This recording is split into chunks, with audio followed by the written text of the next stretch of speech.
She was a pop sensation like no other. Her music inspired the country and defined a generation. But her fall from the spotlight was as quick as it was painful.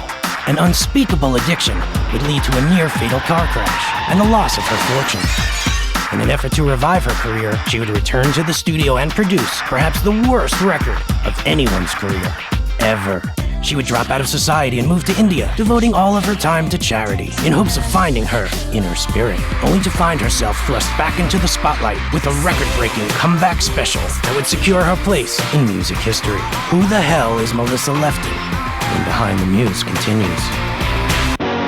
Welcome to Behind the Muse, the untold stories that never happened to the people you haven't heard of yet. Melissa Peggy Sue William House Gregory Lefton was born to a simple life in rural Indiana. But the beautiful surroundings would not impress the young girl. Even as a small child, she knew she was destined for something better than animal husbandry. Growing up in rural Indiana doesn't do much for one's self-confidence. Everybody pretty much figured I was gonna grow up to milk cows. You know, that was it for me. But I proved them wrong. I knew that even though everyone around me was a piece of shit, I wasn't. By the tender age of 7, she would demonstrate a lust for the spotlight that would plague her for the rest of her life. I am only a cool night, yes, beautiful sister. By the time Melissa was in high school, the bug to be a star had molted into scabies, and she quickly hooked in with a local band in hopes of attracting some attention. I decided that if I got a band together in high school, if I got a band together and we could just like rock the whole community, like with our awesome, just rebellious tunes, that we'd be pretty set.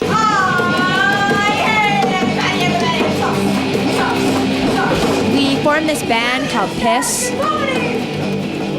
Everybody had like a different way of looking at things, and so I was just kind of like, look, you guys, can't we just work something out between all 5 of us? Like, can't we just have a song that we all agree on? What are you doing? Get out!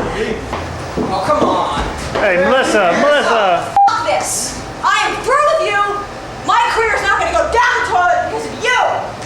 Hey, come on back! Where'd you park the car?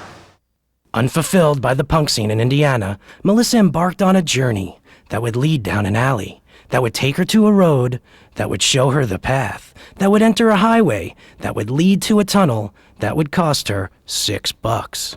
Anyway, I got to New York. Eventually, I started to get these gigs, like at the coffee house. When I was singing, like, I was really hurting at the time, so I was singing stuff about, like, guys who left me, and I was just, like, in pain, and I was strumming away, and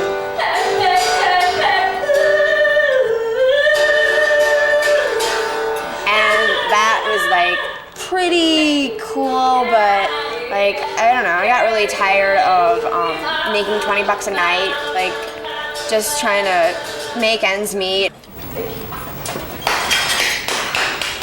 Even though the raw passion in Melissa's music was not met with great enthusiasm in the pretentious coffee houses of New York, Melissa's hunger for success only grew stronger. She decided to take matters into her own hands and literally break into the music business. Do some more fixing. Got a nice office here. At some point, I was like, this is really hard, I'm really tired, and I'm gonna, like, it's gotta be easy to get a record deal. Like, people do it all the time. I'm just gonna fucking go for it. I snuck into the record company, which is, like, totally crazy, I know, but it worked. Like, no one knew who I was. And I seduced, like, the president of the company. I was like, doesn't this feel good in your groin area? Like, I was, like, doing, like, a dance around him. So he's like, well, I'm gonna have to give you a record deal. This is my hit song. This is my one chance to Jive Records immediately signed Melissa to a huge record deal, and the young star and her credit limit were rocketing skyward.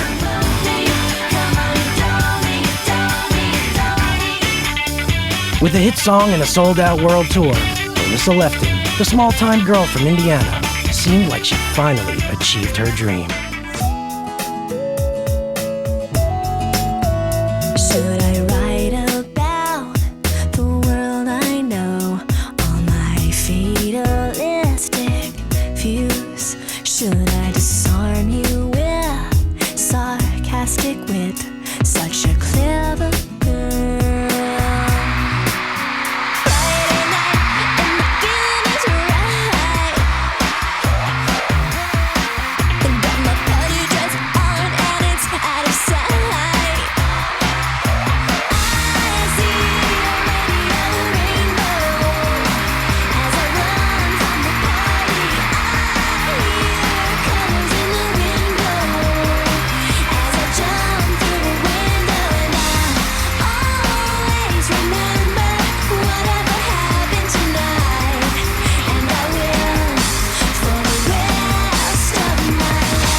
seemed that living the life of a pop star was taking its toll on Melissa's mind.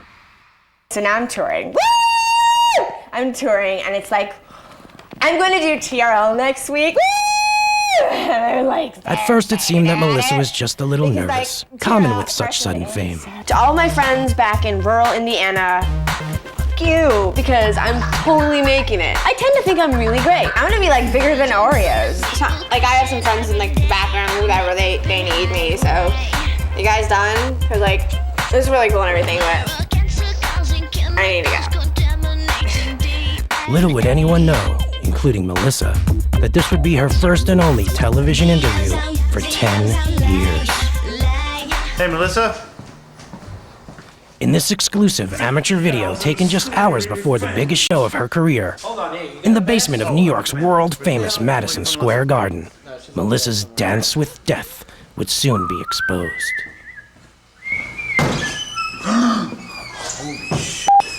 What are you doing? What are you doing? No! Put that down! What are you doing? Oh my... Holy shit! What are you doing? Oh my god! We have a... Holy shit! Oh my god! Hey, Sandy! We don't need to go any shows. We have a huge... I can't believe this! Hey, guys! Guys! She's all f***ed up! Melissa's performance was canceled that evening, and her whereabouts were unknown for several days. Rumors started flying that she was kidnapped by drug dealers and forced to make knockoffs of Gucci handbags. But unfortunately for Melissa, the truth was much worse. The moment I shot myself up with sanity was the moment I departed. And I said to myself, this is the way that I want to feel for the rest of my life. So, As her Sunny D addiction grew, so did her desperation for money. She called upon the only person she thought she could trust, her friend and longtime manager, Shlomo Paisanowitz. But he would deliver a devastating blow that would push Melissa further over the edge. but he says to me, you're screwed. You get nothing now. I'm the manager and I get all the money. You're just a shitface. You're just a Sunny D whore. With the money gone and no hope in sight, Melissa, desperate to feed her addiction, took to the streets. I make love to sweaty bums. Just to score a hit of Sunny D. It didn't feel good on my vagina. Melissa makes one last desperate call to her psychic. But when her credit card was declined, she was once again left with nothing. I hang up that phone and I get into my Honda Civic and I speed down the raceway because I gotta score, because I gotta ease the pain. Suddenly, it's mayhem. I've got shards of glass in my face, twisting metal everywhere. And I can't find my knees. The police report on Melissa's near-fatal crash listed the cause of the accident as an obvious plot point in a documentary film about a pop star. Although the initial lab reports couldn't determine what Sunny D was made of, the drug was considered non-narcotic and perfectly legal. Luckily, she was confined to a body cast for 6 months, forcing her to kick that monkey on her back. Thank you, God, I said. And to this day, my relationship with God is tremendous.